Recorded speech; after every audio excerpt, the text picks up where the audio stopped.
So when it comes to photography, there is really one tool that isn't a camera and isn't a lens that is probably, in my opinion, one of the most necessary things to allow a photographer to create extremely sharp and extremely stunning images. And that one tool is a tripod. Now, tripods are some of kind of interesting tools. People either really like them or think that they don't need them, and in my opinion, you definitely need them.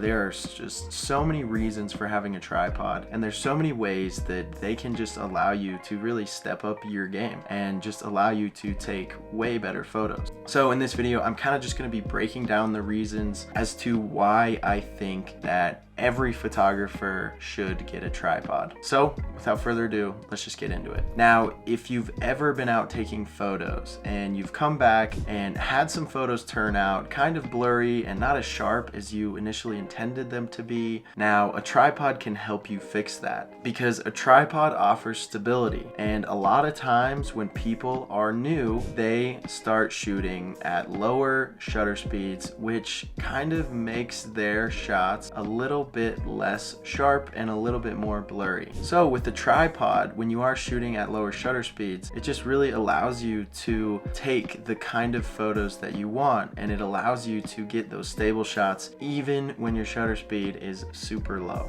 Now, one of the primary reasons that I have a tripod is in order to take long exposure photography. Now, this can mean night photography, or it can just mean long exposure photography during the day. And whatever the case may be, you need a tripod in order to get those shots. Because it allows you that stability, you can drop your shutter speed all the way down to even 30 seconds, which will allow your shutter to be open for 30 seconds and capture 30 seconds of light coming into your image. Now, doing this is going to allow you to get a lot more movement in your photos. And by movement, I mean clouds or water or waterfalls, or when it comes to night photography, this could be the Milky Way, the moon. You could get some really cool star trails. But in order to do those types of things, you do require a tripod. Now, you can try just setting your camera up on the closest and most stable looking object near you, but a lot of the times that's gonna actually result in probably a blurry and unsharp image. Tripods are also great for self-portraits. Now, I can't tell you how many times I've just set up a tripod, set the timer, and gone over in front of the camera like I am now just to shoot myself. I mean, for example, I wouldn't be able to take a video like this without a tripod. I have to have some type of steady,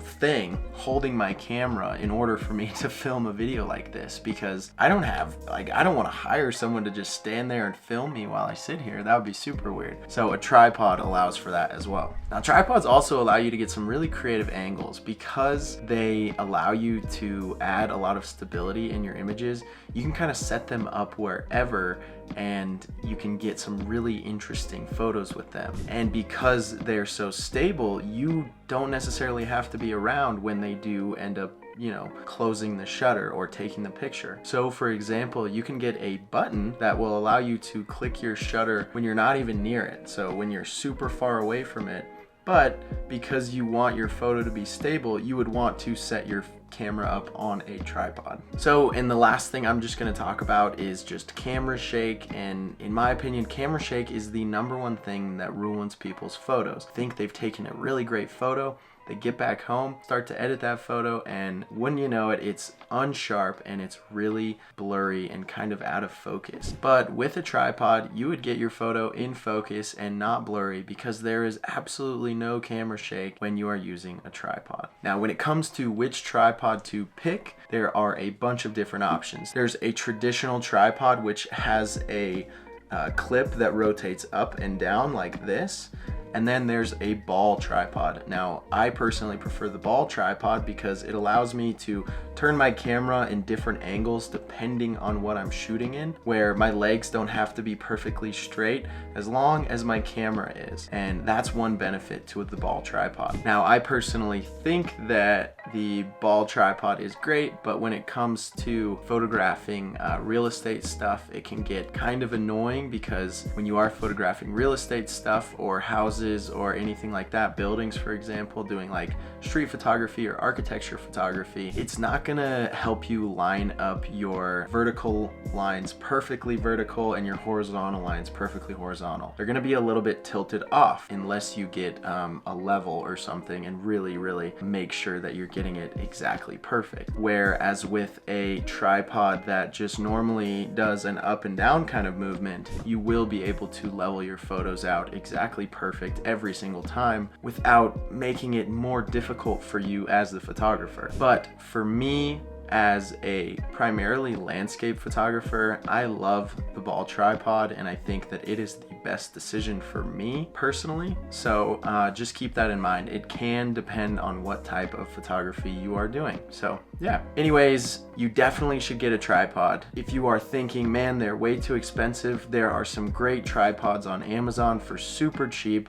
They have some Amazon basic tripods that are really cheap, close to like $20 US, that are, you know, relatively good. They're probably not going to last you a super long time, but at least they will give you a sense of what it's like to kind of have a tripod and kind of get to use it without having to spend hundreds and hundreds of dollars on a tripod that you may not even like. So I also use an eCoto tripod that I bought for $76 on Amazon, and I've had it for probably 3 years now, and it is fantastic. I have absolutely no complaints with it. It's been a great tripod, and I'm very glad that I purchased it because it's lasted a very long time. I will leave a link down to the tripod that I currently have in the description, as well as a link to just an Amazon Basics tripod that I've used before and had some luck with. Again, they don't last super long, so just bear that in mind. If you would rather spend that extra, you know, $50 just to get, you know, kind of a better tripod, that other link is there too. So anyways, if you guys have any questions about tripods or anything else camera related, please don't hesitate to leave a comment down below and drop me a question, and I will definitely be responding to you guys as soon as I can. Anyways, I will see you guys in the next video. Peace.